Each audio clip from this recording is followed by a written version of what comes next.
بسم اللہ الرحمن الرحیم ولا یحسبن بالیاء والتاء، دونوں لغت ہے، دونوں قرات، تحسبن بھی اور یحسبن بھی۔ اگر یحسبن ہے تو اس کا فاعل الذین کفروا، یہ کافر، یہ ہرگز گمان نہ کریں، اور تحسبن اگر ہوگا تو سرکار اس کے مخاطب ہوں گے، اے محبوب آپ ان کافروں کے بارے میں یہ گمان نہ فرمائیے کہ یہ ہمارا مہلت دینا، انہیں درازی عمر دینا، یا ان سے اخذ مواخذہ میں یا ان سے پوچھ تاچھ میں ہمارا تاخیر کرنا، دیر کرنا، یہ ان کے حق میں بہتر ہو؟ نہ بہتر نہیں ہے، یہ ان کے حق میں سخت مضر ہے۔ لا یحسبن بالیاء والتاء، یا تا سے کتاب دونوں، یحسبن الذین کفروا، یہ کافر ہرگز یہ گمان نہ کریں، یہ نہ سمجھیں، انما نملی، جو کچھ ہمیں مہلت دے رہے ہیں، نملی انما میں یہ ما مصدریہ ہے، معنی کیا ہے؟ اے املاؤنا، یعنی ہمارا ان لوگوں کو مہلت دینا، لہم کن کو؟ کافروں کو، ہمارا کافروں کو مہلت دینا، اور مہلت کی دو صورتیں ذکر فرمائی، ایک تطویل اعمال اور دوسرے تاخیرہم۔ یہ تطویل اعمار عمر کی جمع ہے، ان کی درازی عمر، یعنی ہم ان کی عمر کو بڑھا دے رہے ہیں، انہیں لمبی عمر دے رہے ہیں، و تاخیرہم، اور مواخذے میں ہم تاخیر فرما رہے ہیں، بھی ڈھیل دے رہے ہیں، یہ دونوں باتیں ہرگز اپنے حق میں بہتر نہ سمجھیں، خیر لانفسہم، یہ ہرگز گمان نہ کریں کہ یہ ان کے حق میں بہتر ہے۔ وان ومعمولها، اور انما نملی میں جو انما ہے، انما اور اس کا معمول، یہ دونوں مل کر قائم مقام ہے دونوں مفعولوں کے، تحتانیہ کی صورت میں، اور صرف مفعول ثانی کے قائم مقام ہے دوسری صورت میں، یعنی یحسبن کی صورت میں۔ دیکھیے لا تحسبن، یہ دو مفعول چاہتا ہے، دو مفعول میں، اب اگر اس کو لا تحسبن پڑھیں گے تو لا تحسبن میں ضمیر مخاطب تو انت ہے ہی، اے محبوب آپ گمان نہ کریں۔ اب ان لوگوں کو گمان نہ کریں کہ جو یہ سمجھتے ہیں کہ ہمیں ڈھیل مل رہی ہے، ہمیں بڑی سہولت مل رہی ہے، یہ ان کے حق میں بہتر ہوگی، بہتر نہیں ہے۔ تو اگر اس کو تحسبن پڑھتے ہیں تو انما نملی، یہ دونوں مفعول قائم مقام ہوگا، مفعول اول کے بھی اور مفعول ثانی کے بھی، یعنی یہ کافی اس بات کو نہ سمجھیں جو ہم ڈھیل دے رہے ہیں کہ ان کے حق میں بہتر ہے۔ یحسبن کی صورت میں، یحسبن کا فاعل کون ہوگا؟ الذین کفروا، تو فاعل تو ہو گیا اس کا۔ اب انما نملی، یہی دونوں مفعول قائم مقام ہوا، مفعول اول کے بھی اور مفعول ثانی کے بھی۔ اور اگر یحسبو نہیں پڑھیں، یحسبن نہ پڑھیں بلکہ تحسبن، تو اب ایسی صورت میں فاعل تو موجود ہے ہی وہاں، اب یہ صرف مفعول ثانی قائم مقام ہوا، الذین کفروا مفعول اول موجود ہے، اور انما نملی یہ مفعول ثانی ہے۔ انا اور اس کا معمول، یہ دونوں مفعولوں کے قائم مقام ہوگا جبکہ تحتانیہ والی قرات ہو۔ کون سی قرات؟ تحسبن والی، ٹھیک ہے۔ اور مسد ثانی اور مفعول ثانی کے قائم مقام ہوگا انما نملی، یہ کس صورت میں؟ دوسرا یا والی یحسبن کی صورت میں۔ انما نملی نمہل لہم لیزدادوا اثما بکثرۃ المعاصی ولہم عذاب مہین، اور بے شک ہم جو انہیں مہلت دے رہے ہیں وہ صرف اس لیے دے رہے ہیں تاکہ ان کے گناہ میں اور اضافہ ہو جائے، لیزدادوا اثما، تاکہ ان کے گناہ اور بڑھ جائیں، بے کثرت المعاصی، کس کے ذریعے؟ ظاہر سی بات ہے جتنی ڈھیل ہوگی معاصی پر ڈٹے رہیں گے، تو اب یہ کثرت ترک معاصی نہیں، کثرت معاصی کی وجہ سے ان کے عذاب میں اضافہ ہی ہوتا ہے۔ بھائی آدمی کے پاس ایک جرم ہو تو اس کی سزا کچھ کم ہوگی، اس کے بعد دو دفعہ لگ جائیں، دو جرموں کو مرتکب قرار دی جائے، کتنی دفعہ لگا دیتے ہیں ایک مجرم کو کہ اس میں نہیں پھنسے گا، اس میں پھنسے گا، اس میں نہیں پھنسے گا، ابھی سے 20 سال لگ جائیں گے نکلتے کس سے ضمانت کرائے گا؟ تو جتنی دفعات ہوں گی اتنی سزا بھی لمبی ہوگی۔ اور دفعات کب بنیں گی؟ جرم سے پہلے پٹائی کی، یہ الگ جرم ہوا، پھر اسے مارا، یہ الگ جرم ہوا، پھر اسے جلایا، یہ الگ جرم ہوا، یہ ساری چیزیں تو الگ الگ دفعات سے سزاؤں میں اضافہ ہوگا۔ تو اللہ فرماتا ہم انہیں جو مہلت دے رہے ہیں وہ صرف اس لیے تاکہ کثرت معاصی کی وجہ سے ان کے گناہ زیادہ ہو جائیں۔ لا لہم ولہم عذاب مہین، اور ان کے لیے تو اہانت آمیز عذاب ہے، ذو اہانت فی الآخرہ، آخرت میں ان کے لیے بڑی توہین والا، اہانت والا عذاب ہے۔ ما كان الله ليترك المؤمنين على ما أنتم أيها الناس عليه من اختلاط المخلص بغيره۔ یا ایھا الناس اے لوگو، ما انتم ایھا الناس علیہ اے لوگو تم جس راہ پر ہو یا جس روش پر ہو، جس حال میں ہو، من اختلاط المخلص بغیرہ کہ مخلص غیر مخلص کے اختلاط کی حالت میں ہو، یعنی تمہارے اندر معاملہ خلط ملط ہے، تم مخلص غیر مخلص سب ملے جلے ہو، اللہ تعالی مومنین کو اس طرح نہ چھوڑے گا۔ ما کان اللہ لیذر لیترک المؤمنین، اللہ تعالیٰ ایمان والوں کو مومنین پر اس حال میں نہ چھوڑے گا، علی ما انتم علیہ اے مسلمان، اے لوگو تم جس حال میں ہو اللہ تعالیٰ مسلمانوں کو اس حال میں نہیں چھوڑے گا، بلکہ حتی یمیز بالتخفیف والتشدید یفصل الخبیث المنافق من الطیب المؤمن بالتکالیف الشاقۃ المبینۃ لذالک ففعل ذلک یوم احد، حتیٰ کہ یمیزہ، حتیٰ کہ اللہ ممتاز فرما دے گا، یا یمیزہ اللہ جدا کر دے گا، علیحدہ علیحدہ کر دے گا، الگ الگ کر دے گا، بمانے یفصل ہو، چاہے یمیزہ ہو یا یمیزہ معنی ہوں گے، حتیٰ کہ اللہ تعالیٰ الگ الگ کر دے گا کس کو؟ خبیث یعنی منافق کو، کس سے؟ طیب یعنی مومن سے، تو اللہ تعالیٰ مومن منافق کو الگ الگ کر دے گا، اللہ تعالیٰ طیب اور خبیث کو الگ الگ کر دے گا، مومنین کو نہیں چھوڑے گا اس حال میں جس حال میں وہ ہیں۔ بالتکالیف الشاقۃ، کس کے ذریعے؟ ان شاقہ، تکالیف شاقہ کے ذریعے، اس پر جو انہیں تکلیفیں ہو رہی ہیں ان کی تکلیف شاقہ والمبینۃ لذالک، جو اس کو ظاہر کرنے والی ہیں، کس چیز کو؟ اس اخلاص اور نفاق کو جو چیزیں ظاہر کرنے والی بڑی مشقت کی چیزیں ہیں، وہی جنگ میں گئے تو پتہ چلا نا، جو وہاں رک گیا وہ مخلص ہے اور جو بھاگ آیا وہ منافق ہے، تو یہاں تک کہ اللہ تعالیٰ انہیں خبیث اور طیب میں علیحدہ کر دے، الگ الگ کر دے، اس پر واضح کرنے والی، ظاہر کرنے والی تکالیف شاقہ کے ذریعے، ففعل ذلک یوم احد، یہی کام اللہ تعالیٰ نے احد کے دن کیا، یعنی ان دونوں کو ممتاز کر دیا، منافق کو مخلص سے اور مخلص کو منافق سے۔ وما کان لیطلعکم علی الغیب، اور اللہ تعالیٰ تمہیں غیب پر بھی مطلع نہیں فرمائے گا، فتعرف المنافق من غیرہ قبل التمییز، کہ اللہ کے الگ الگ کر دینے سے پہلے یا اللہ کی تمیز سے پہلے تم منافق کو غیر منافق سے شناخت کر لو، الگ کر لو، تمہیں اللہ تعالیٰ یعنی تم میں سے عام لوگوں کو غیب پر مطلع نہ فرمائے گا، ولیکن اللہ یستبی یختار من رسلہ من یشاء، ہاں لیکن اللہ تعالیٰ منتخب فرما لے گا اپنے رسولوں میں سے من یشاء، جس کو چاہے گا، تو غیب تم میں سے عام لوگوں کو تو نہیں دے گا کہ کوئی بھی منافق مخلص کو پہچان لے، شناخت کر لے، تمیز کر لے، لیکن اپنے برگزیدہ رسولوں کو جنہیں وہ چاہتا ہے، جنہیں منتخب فرما لے، انہیں ضرور مطلع فرمائے گا۔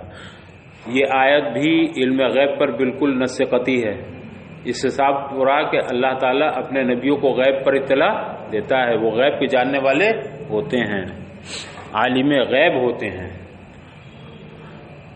ایک فرق یہ رکھیے گا ذہن میں، ایک عالم غیب ہے اور ایک عالم الغیب ہے، تو عالم الغیب تو اللہ کی صفت ہے، عالم الغیب والشہادہ، لیکن عالم غیب اس کے تمام نبی ہو سکتے ہیں، اور نبی کریم صلی اللہ علیہ وسلم تو ہیں ہی، ان پر تو کتنے دلائل موجود ہیں۔ فَيَطْلُعُ عَلَى غَيْبِهِ كَمَا اطَّلَعَ النَّبِيَّ صلی اللہ علیہ وسلم عَلَى حَالِ الْمُنَافِقِينَ، لیکن اللہ تعالیٰ اپنے رسولوں میں سے جس کو منتخب فرما لیتا ہے، اس کو جس کو چاہتا ہے غیب پر مطلع فرماتا ہے۔ فَيَطْلُعُ عَلَى غَيْبِهِ، چنانچہ اللہ تعالیٰ نے اپنے غیب پر مطلع فرمایا نبی کریم صلی اللہ علیہ وسلم، کما اطلاع النبیہ، جیسا کہ نبی کریم صلی اللہ علیہ وسلم کو مطلع فرمایا منافقین کے حال پر۔ آپ نے ایک موقع مسجد میں ارشاد فرمایا، اخرج فإنک منافق، فخرج فإنک منافق، یا فلاں کر کے گویا آپ کو ذریعے وحی بتلا دیا گیا تھا کہ ان میں کون کون منافق ہیں۔ فآمنوا باللہ ورسولہ، اے ایمان، اے مومنو، نہیں اے لوگو اللہ اس کے رسول پر ایمان لاؤ، وَإِن تُؤْمِنُوا وَتَتَّقُوا النِّفَاقَ، اور اگر تم اللہ پر ایمان لے آئے اور تم نے نفاق سے پرہیز کیا تو فَلَكُمْ أَجْرٌ عَظِيمٌ، تو تمہارے لیے اجر عظیم ہے، جنت ہے۔ وَلَا تَحْسَبَنَّ بِالتَّاءِ وَالْيَاءِ، یہاں بھی دونوں قرات ہیں، تحسبن بھی اور یحسبن بھی۔ الذین یبخلون، اور ہرگز وہ گمان نہ کریں وہ لوگ جو بخل کرتے ہیں، بما آتاہم اللہ من فضلہ، اللہ نے جو انہیں اپنے فضل سے نوازا ہے، اللہ نے جو انہیں انعامات دیے ہیں، مال و دولت دیا ہے، اس میں جو لوگ بخل کرتے ہیں، کیسے بخل کرتے ہیں؟ عیب زکات ہی، یعنی ترک زکات کے ذریعے مال دیا اللہ نے، صاحب نصاب بنایا، لیکن جب زکات کا وقت آیا تو زکات نہ نکالی، تو ادائے زکات میں بخل کرتے ہیں۔ ہوا اے بخلہم خیر لہم، تو یہ لوگ بھی گمان نہ کریں کہ یہ ان کا بخل ان کے حق میں بہتر ہوگا۔ تو یہ بخیل ہرگز نہ سمجھیں کہ ہمارا بخل ہمارے حق میں بہتر ہوگا۔ اس وقت تو لگ رہا انہیں کہ یار 100 روپے میں 2.5 روپے نکالنے پڑ رہے تھے، کیسے کیسے تو 1 لاکھ روپے کمائے ہیں اس سال میں، اب 2,500 دے دیں فقیروں کو، غریبوں کو، تو 2,500 کو نقصان ہو گیا۔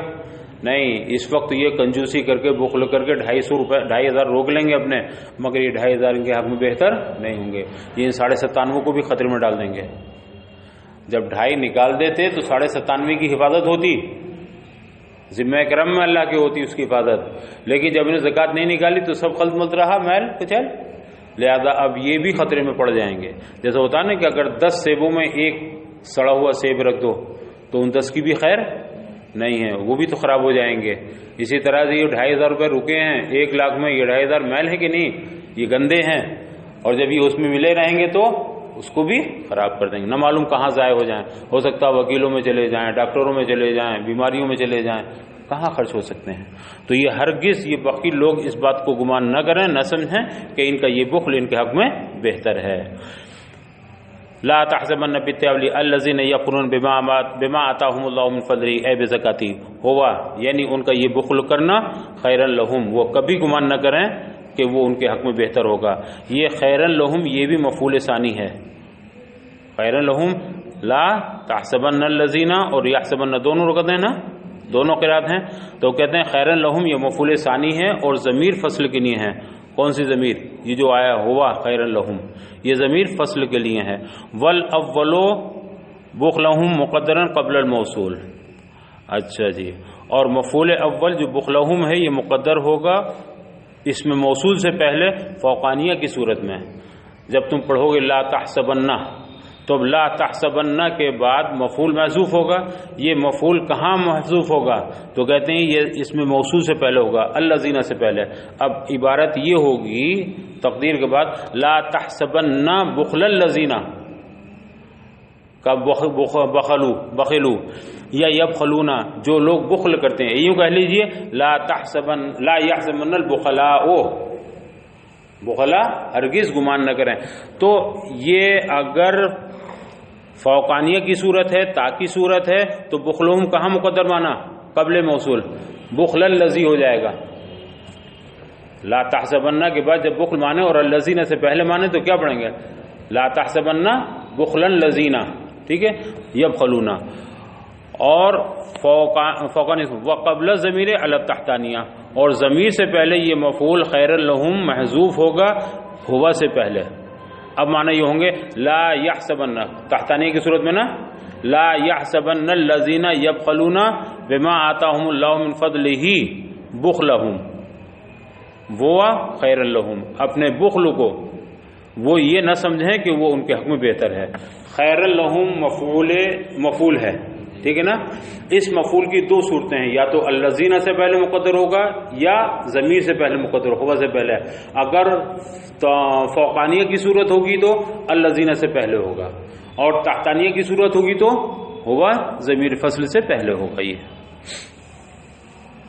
بل ہوا شر لہم، یہ ان کے حق میں بہتر نہیں بلکہ ان کے حق میں بہت برا ہے۔ سیطوقون ما بخلوا بہ، ان قریب ان کے گردنوں میں وہ چیز جس کا انہوں نے بخل کیا، یہ جس میں انہوں نے بخل کیا، اے بزکاتہ من المال، یعنی جس کی زکات مالی ادا نہیں کی، جس مال میں زکات ادا نہیں کی، اس چیز کو قیامت کے دن، یوم القیامت ہے، قیامت کے دن ان کے گلوں میں توق بنا کر ڈال دیا جائے گا۔ سیطوقون، جن لوگوں نے بخل کیا ہے یعنی اپنے مالوں میں زکوٰۃ نہیں دی ہے، تو جس مال کی زکوٰۃ نہیں دی ہے، جو زکوٰۃ میں مال ادا نہیں کیا، اس مال کو ان کی گردنوں میں توق بنا کے ڈال دیا جائے گا قیامت کے دن۔ کیسے؟ بِأَن يُجْعَلَ حِيَّةً فِي عُنُقِهِ، وہ اس طور پر کہ ان کی گردن میں سانپ بنا دیا جائے گا اس مال کا جس کی زکوٰۃ ادا نہیں کی ہے، تنحشوہ، جو سانپ ان کو ڈستا رہے گا، جیسے کہ حدیث میں وارد ہے۔ تفصیل ہے حدیث میں کہ جس نے اپنے مال کی زکوٰۃ ادا نہیں کی تو قیامت کے دن وہ مال اس کے لیے گنجا سانپ بنا کر کے گلے میں ڈال دیا جائے گا اور وہ اس کو ڈستا رہے گا۔ تو یہ جس مال میں انہوں نے بخل کیا ہے، جس کو زکوٰۃ نہ دے کر کے روک رکھا ہے، وہ ان کے لیے کیا بنا؟ آرام کی جگہ چیز بنی یا مصیبت کی وجہ بنی؟ مصیبت کی، عذاب کی وجہ بنی۔ وَلِلَّهِ مِيرَاثُ السَّمَاوَاتِ وَالْأَرْضِ، اور اللہ ہی کے لیے ہیں آسمان و زمین کی ساری میراث، ساری ملکیت۔ يَرِثُهُمَا بَعْدَ فَنَاءِ أَهْلِهِمَا، اللہ تعالیٰ ان آسمان و زمین کے باشندوں کے فنا ہو جانے کے بعد وہی ان دونوں کا مالک ہوگا، زمین و آسمان کا۔ وارث اسے کہتے ہیں جو بغیر کسی عقد کے مالک بن جاتا ہے۔ میں کتاب کا مالک اس کو بنوں گا جب خریدوں گا، اسے اس کا مالک کو بنوں گا جب خریدوں گا، یا مجھے کسی نے لفافہ دے دیا اس لفاف مالک بن گیا، لفاف مالک میں بن گیا، تو لفاف مالک اس کو بنا جب مجھے کسی نے ہبہ کیا۔ تو جو بغیر کسی عقد کے ہی مالک بن جائے وہ اصل میراث ہے۔ آپ دیکھیں مورث کا انتقال ہوا، جتنے نیچے کے تھے سب وارث بن گئے، تو کوئی معاملہ طے ہوا ان میں؟ کوئی سودے بازی ہوئی؟ نہیں۔ تو میراث کا آدمی مالک بن جاتا ہے، میراث میں ملک بھی ہیں۔ تو اللہ ہی کی میراث ہے کون؟ زمین و آسمان، یعنی اللہ ہی مالک ہے زمین و آسمان کا۔ پھر دوسرے میراث کا مطلب یہ بھی ہوتا ہے کہ میراث کا آدمی وارث اس وقت مالک بنتا ہے جب مورث چھوڑ دیتا ہو اسے، اس کا کوئی استعمال کرنے والا نہ رہے، مالک نہ رہے اس کا۔ تو اب ظاہر سی بات ہے جب زمین و آسمان کی ساری مخلوق فنا ہو جائے گی تو کوئی بھی نہیں رہا۔ یہ عارضی طور پر جو ملک ہم نے 10 بیگھے لے رکھی، انہوں نے 50 بیگھے لے رکھی، انہوں نے اتنا باغ لے رکھا، انہوں نے اتنا سب بلڈنگ، جب یہ سب مر گئے، سب فنا ہو گئے، تو اب ظاہر سی بات ہے کس کی ملک میں جائے گا یہ سب؟ اللہ کی ملک میں۔ تو اب ان دنیا والوں کے فنا ہونے کے بعد، آسمان والوں کے فنا ہونے کے بعد، یہ جتنی بھی اس میں دولت ہے، بارش ہے، نباتات ہے، خزانے ہیں، پہاڑ ہیں، ان سب کا مالک اللہ ہوگا۔ اور اللہ ہی کی میراث ہے آسمان اور زمین میں۔ یرثہما بعد فنائہما، ان زمین و آسمان والوں کے فنا ہونے کے بعد وہی مالک ہے۔ واللہ بما، ایسا نہیں کہ مرنے سے پہلے وہ مالک نہیں ہے، حقیقی مالک وہی ہے۔ واللہ بما یعملون، اور اللہ تعالی ان کے کاموں سے خوب باخبر ہے۔ یہ یعلمون اور تعلمون یہ دونوں ہیں۔ اللہ تعالیٰ تمہارے کاموں سے جو تم کرتے ہو اس سے بھی باخبر ہے، یا اللہ جو وہ کرتے ہیں اس سے بھی باخبر ہے۔ تو یعلمون تعلمون دونوں ہیں۔ فیجازیکم بہ، اللہ تعالیٰ تمہیں ضرور اس کی جزا دے گا۔ اب یہاں یجازیکم بہ، کم ضمیر سے پتہ چلا کیا پڑھا جائے گا؟ بما تعملون، تم جو کچھ بھی کرتے ہو اللہ اس سے باخبر ہے اور تمہیں اس کی جزا دے گا۔ لقد سمع اللہ قول الذین قالوا ان اللہ فقیر ونحن اغنیاء، یقیناً بلا شبہ یہ لام توتیہ ہے قسم کے لیے، واللہ قد سمع، اللہ کی قسم اللہ نے سن لیا۔ لقد سمع اللہ قول التی، یقیناً اللہ نے سن لیا ان لوگوں کی بات کو، قول الذین قالوا، جن لوگوں نے یہ کہا، ان کی اس بات کو، ان کی اس قول کو سن لیا۔ ان اللہ فقیر ونحن اغنیاء، جن لوگوں نے یہ کہا کہ اللہ تو فقیر ہے، غنی تو ہم ہیں۔ یہودیوں نے ایک موقع پر جب یہ آیت کریمہ نازل ہوئی، من یقرض اللہ قرضا حسنا، کیا ہے؟ من ذا الذی یقرض اللہ قرضا حسنا، کون ہے جو اللہ کو قرض حسن دے؟ یہ امداد کی رغبت دلانے کے لیے، غریبوں کو، مجاہدین کو مطلب مالی مدد پہنچانے کے لیے رغبت دلانے کی نازل ہوئی۔ تو جب یہ آیت کریمہ نازل ہوئی تو یہودیوں نے یہ شور مچانا شروع کر دیا، ارے ان کا مسلمانوں کا تو اللہ فقیر ہے، وہ تو ہم سے قرض مانگ رہا ہے۔ تو جب انہوں نے یہ کہا کہ اللہ تعالیٰ فقیر ہے اور ہم غنی ہیں، تو اللہ نے ان کی اس بات کو سن لیا۔ وہ یہ نہ سمجھا کہ اللہ کو معلوم نہیں ہے، اللہ نے سن لیا۔ یقیناً اللہ تعالیٰ نے ان لوگوں کی یہ بات سن لی جب انہوں نے کہا تھا کہ اللہ تعالیٰ فقیر ہے اور ہم غنی ہیں۔ وَهُمُ الْيَهُودُ، یہ بکواس کرنے والے کون تھے؟ یہ یہود تھے۔ قالوا ہو، یہ انہوں نے یہ بات اس وقت کہی تھی لما نزل من ذا الذی یقرض اللہ قرضا حسنا، جب یہ آیت کریمہ نازل ہوئی کہ کون ہے جو اللہ کو قرض حسن دے۔ وقالوا لو کان غنیا ما استقرضنا، اور ان لوگوں نے یہ بھی کہا تھا کہ اگر وہ غنی ہوتا تو ہم سے قرض کیوں نہ لیتا۔ اللہ نے یہ بات بھی سن لی اللہ نے وہ بھی سن لی کہ اللہ فقیر ہم غنی ہیں، اور یہ بھی سن لی کہ اگر وہ فقیر نہ ہوتا، غنی ہوتا تو ہم سے کیوں قرض مانگتا۔ اللہ نے یہ سب باتیں ان کی سن لی۔ سنکتب نامر بکتب ما قالوا، اللہ فرماتا ہے ہم عنقریب ان کی ان کہی ہوئی باتوں کو لکھ لیں گے۔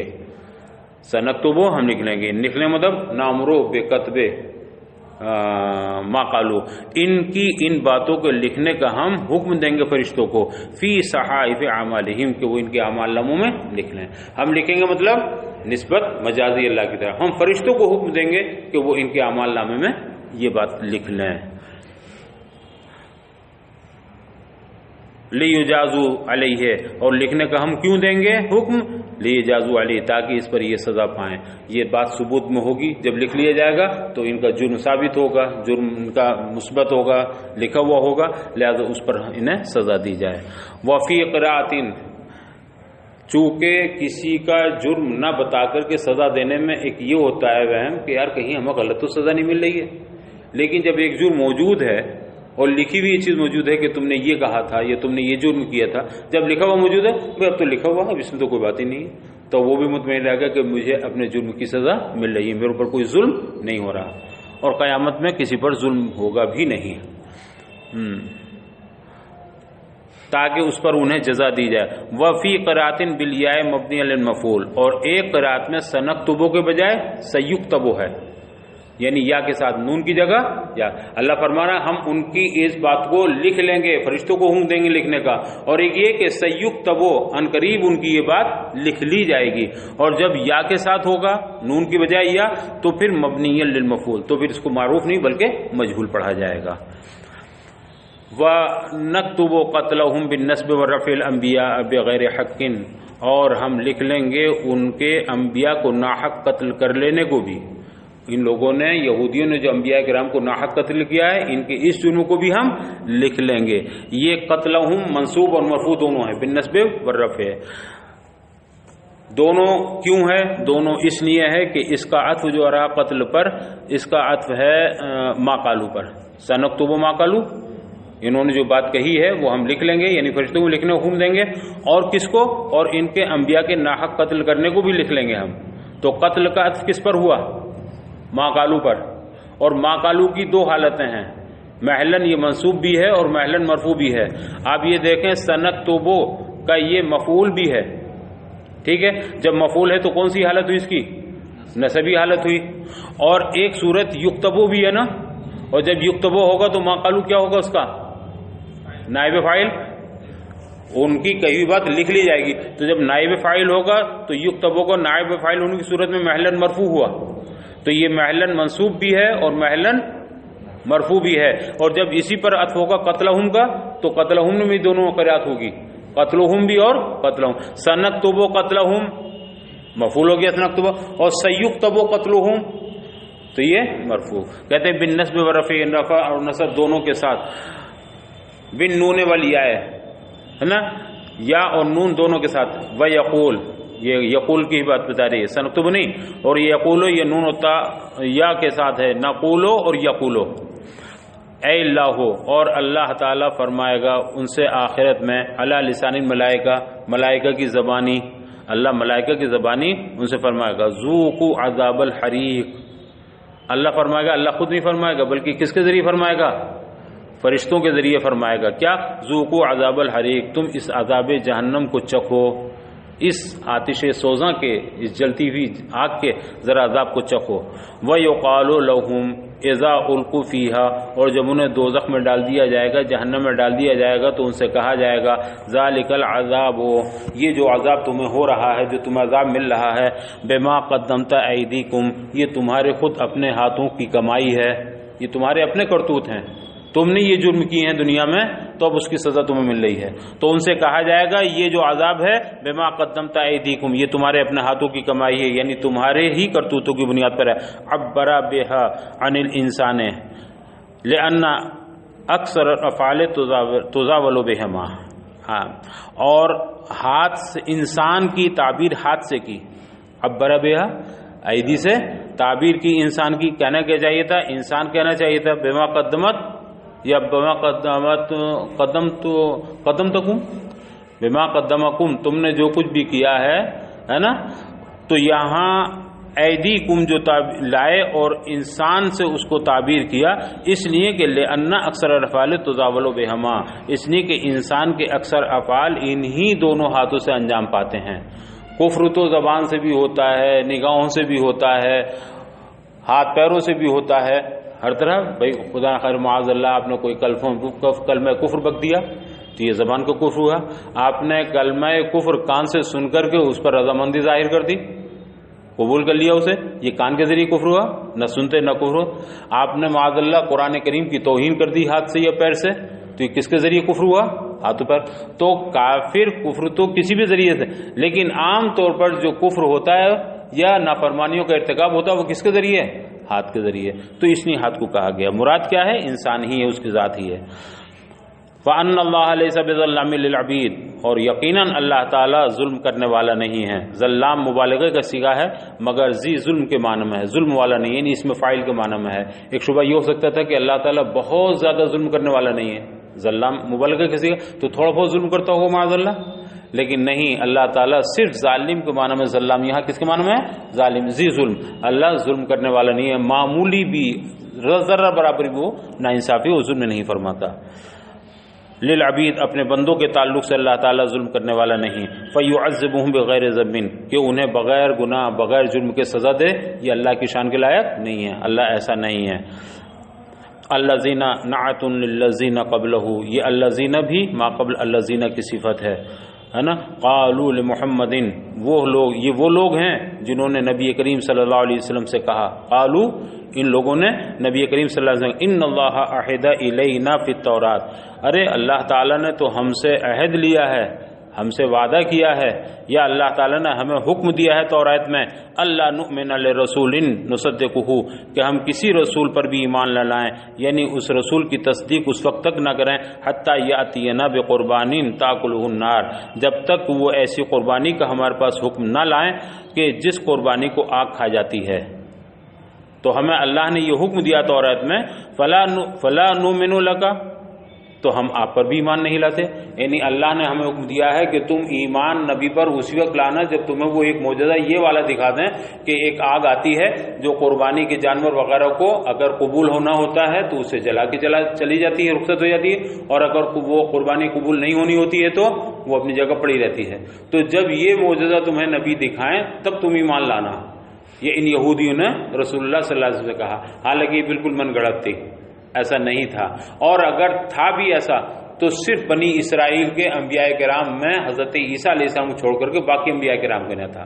تو حضرت مسیح اور اللہ کے آخری نبی صلی اللہ علیہ وسلم ان دونوں کو چھوڑ کر کے باقی انبیاء بنی اسرائیل کی نہیں تھا کہ وہ اگر یہ معجزہ پیش کریں، یہ معجزہ لے کر آئیں کہ اللہ کے حکم سے جو قربانی قبول ہو جاتی ہے وہ آگ آ کر کے جلا ڈالتی ہے، اور جو قربانی قبول نہیں ہوتی وہ ویسی پڑی رہتی ہے، یہ اگر معجزہ دکھائیں تو تم ایمان لانا. تو یہودی نے کیا کہا سرکار سے؟ حالانکہ سرکار اس سے مستثنی تھے، مگر انہوں نے سرکار سے کہا کہ ہمیں تو حکم یہ، ہم کیسے آپ کو ایمان لے آئیں، یا پھر آپ ہمیں وہ دکھا دیجئے. وہ معجزہ کون سا معجزہ؟ قربانی والا کہ آگ آئے اور جلائے اور پھر چلی جائے. تو وہ کہنے لگے یہود، فلا نؤمن لک، اے محمد ہم آپ پر بھی ایمان نہیں لائیں گے، حتی تأتینا بہ، یہاں تک کہ آپ وہ والا معجزہ بھی ہمارے پاس لے آئیں. کون سا معجزہ؟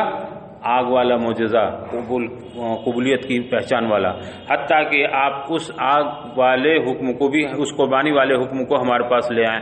وَهُوَ مَا يُتَقَرَّبُ بِهِ إِلَى اللَّهِ تعالیٰ، اور قربانی، یہ قربان ہے، بے قربانی، ایسی قربانی کا حکم لے کر آئیں. تو قربانی سے مراد وہ چیز ہے جس کے ذریعے اللہ کا قرب حاصل کیا جائے.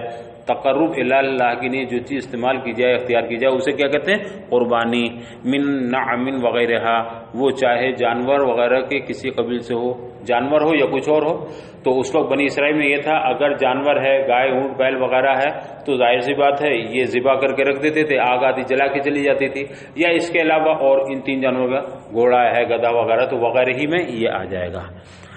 فَإِن قُبِلَ جَاءَتْ نَارٌ بَيْضَاءُ مِنَ السَّمَاءِ، اب اگر وہ قربانی مقبول ہوتی تو ایک سفید آگ آسمان سے آتی فاحرقت ہو اور وہ آگ اس قربانی کو جلا کر چلی جاتی، وَإِلَّا بَقِيَ مَكَانَهُ، اور اگر وہ مقبول نہ ہوتی تو اپنی جگہ پڑی رہتی۔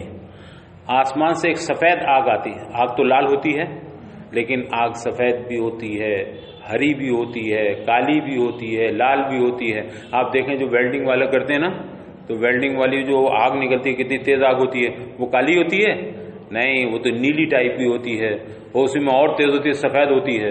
تو سفید آگ بھی بہت تیز ہوتی ہے۔ تو وہ ایک سفید آگ آتی تھی جس میں دھواں نام کی کوئی چیز نہیں ہوتی تھی، صرف آئی بجلی کی طرح سفید اور بڑی کڑک کے ساتھ گرج کے ساتھ آتی تھی۔ دھواں تو نہیں ہوتا تھا مگر جیسے بجلی کڑکتی ہے ایسی گرج اور کڑک کے ساتھ آتی تھی اور آ کر کے جلا کے فوری چلی جاتی تھی۔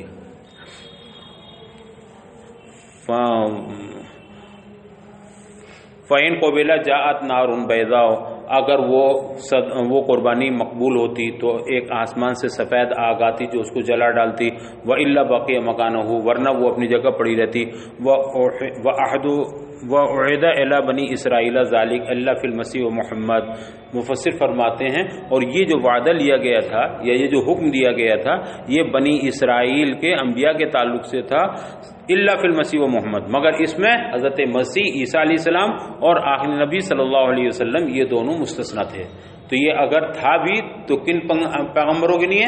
جو ان دونوں کے علاوہ دوسرے انبیاء بنی اسرائیل تھے کہ وہ یہ معجزات دکھائیں اور ایسی قربانی کا حکم لائیں تب ایمان لانا، مگر انہوں نے اللہ کے رسول سے یہ کہا تھا۔ قال تعالی، اللہ تعالیٰ اپنے محبوب سے فرماتا ہے، قل لہم توبیخا، اے محبوب ذرا ان کو توبیخا، زجر و توبیخ سرزنش کے طور پر ان سے کہیے۔ حالانکہ ان کا سوال صرف یہ تھا کہ اللہ نے ہمیں حکم دیا ہے کہ ہم اس وقت تک ایمان لائیں کسی نبی رسول پر جب ہمارے پاس وہ قربانی والا حکم لے کر آ جائے، لہذا آپ قربانی والا حکم لائیے تو ہمارے پر ایمان لائیں گے۔ تو اللہ کے رسول کا جواب اس وقت کیا ہونا چاہیے تھا؟ جواب یہ ہونا چاہیے تھا کہ اس حکم سے میں مستثنا ہوں، یہ حکم دیگر انبیاء بنی اسرائیل کے لیے ہے، حضرت مسیح اور ہمارے لیے نہیں، یہ جواب دیتے، لیکن اللہ نے رسول نے یہ جواب نہیں دیا، بلکہ جواب ایسا دیا جس سے اس کا کوئی تعلق نہیں، یہ صرف سرزنش کے طور پر۔ میں آپ سے کوئی سوال پوچھوں اور سرزنش کا اٹھائیں تو اب ظاہر سی بات ہے یہ جو میں کچھ اس طرح سے ہٹ کر کے سوال کروں گا تو یہ ایک طرح کی ڈانٹ ڈپٹ ہوگی۔ تم دیر سے آئے تو مجھے پوچھنا یہ چاہیے تھا کہ بھئی تمہیں تاخیر کیوں ہوئی، مگر میں نے اس سے پہلے آتی دماغ ٹھیک ہے تمہارا؟ تو اب دماغ ٹھیک ہے تمہارا کا تعلق آنے سے تو نہیں ہے۔ میں اگر کہوں تمہیں دیر کیوں ہوئی تو اس کا جواب کچھ اور ہے، آپ دیر ہوئی ہے تو میں اس کو یوں پوچھوں گا بھئی آپ کو دیر کیسے ہو گئی، لیکن میں یہ نہ کہہ کے دماغ ٹھیک ہے یہ کہوں تو یہ بالکل اس کی توہین بھی ہے اور سرزنش بھی ہے۔ اسی طرح سے جواب وہ نہ دے کر کے جو ہونا چاہیے کوئی اور دوسری بات کہی جائے یہ بھی بطور سرزنش ہوتی ہے۔ جیسے اللہ تعالیٰ نے اپنے محبوب سے فرمایا، محبوب آپ ان سے کہیے لہم قل لہم توبیخاً، ان سے سرزنش کے طور پہ کہیے، قد جاءکم رسول من قبل بالبینات، اے یہود سنو تم مجھ سے کہتے ہو کہ تم بھی ایسی چیز لے آؤ تو ہم ایمان لے آئیں گے، یہ تو بتاؤ قد جاءکم رسول من قبلی، مجھ سے پہلے بہت سے رسول روشن نشانیوں کے ساتھ آئے، مجھ سے پہلے کتنے رسول آئے ہیں جو بینات لے کر کے آئے، معجزات لے کر کے آئے، بالبینات معجزات کے ساتھ آئے، وبالذی قلتم، اور وہ بھی معجزہ لے کر آئے جس کو تم کہہ رہے ہو، کون سا والا؟ آگ والا، قربانی والا، تو وہ بھی معجزہ لے کر آئے جس کو تم کہہ رہے ہو، جیسے حضرت زکریا علیہ السلام، حضرت یحییٰ علیہ السلام، فقتلتموہم، تم نے پھر بھی تو انہیں قتل کر دیا۔ تو وہ جواب نہ دیا جو دینا تھا، بلکہ یہ کہا تم کیا کہہ رہے ہو، تم سے پہلے ہم سے پہلے جتنے انبیاء کرام آئے ان سے تم نے معجزہ کا مطالبہ کیا، انہوں نے یہ معجزہ بھی پیش کیا، لیکن تم نے پھر بھی ان کے ساتھ کیا کیا، انہیں قتل کر دیا۔ قتلتم زکریا و یحییٰ فقتلتموہم، تو تم نے انہیں قتل کر ڈالا۔ والخطاب لمن فی زمن نبینا، حالانکہ یہ خطاب کن یہودیوں سے ہو رہا ہے جو نبی کریم صلی اللہ علیہ وسلم زمانے میں ہیں، انہوں نے تو قتل کیا نہیں تھا حضرت یحییٰ علیہ السلام کو، حضرت زکریا علیہ السلام کو، یہ دیگر انبیاء کرام کو، تو ان سے کیوں کہا جا رہا، ان سے خطاب کیوں ہے؟ یہ خطاب تو ان لوگوں سے، ان یہودیوں سے ہے جو ہمارے نبی صلی اللہ علیہ وسلم زمانے میں تھے۔ وَإِن كَانَ الْفِعْلُ لِأَجْدَادِهِمْ، حالانکہ یہ کرتوت کن کا تھا، انبیاء کو قتل کرنا، شہید کرنا، یہ ان کے باپ داداؤں کا تھا، آج کے یہودیوں کا نہیں، ان کے باپ داداؤں کا تھا، مگر انہیں مخاطب کیوں کیا گیا؟ لِرَضَاهُمْ بِهِ، اس لیے کہ اس پر یہ راضی ہیں، اپنے باپ داداؤں کے اس کرتوت پر یہ راضی ہیں، یہ اس کو غلط نہیں کہتے کہ ہاں ٹھیک کیا انہوں نے، اب ٹھیک کیا تو تم بھی وہی فَعَلِمَا قَتَلْتُمُوهُمْ تو تم نے کیوں قتل کر ڈالا اگر تم اس بات میں سچے تھے فی انکم تؤمنون عند الاتیان بہ جب تم یہ کہہ رہے ہو کہ آپ ہمارے پاس یہ چیز لے کے آئیے تو ہم ایمان لے آئیں گے اگر تم اس بات میں سچے ہو کہ اس حکم کے لانے کے بعد تم ایمان لے آؤ گے انکم تؤمنون عند الاتیان بہ اس حکم کے لانے کے بعد کون سے قربانی والے اس حکم لانے کے بعد تم ایمان لے آؤ گے اگر تم اس بات میں سچے ہو تو فلما قتلتموہم تب بھی تم نے ان انبیاء کرام کو کیوں شہید کر دیا یہ جواب ہونے دیا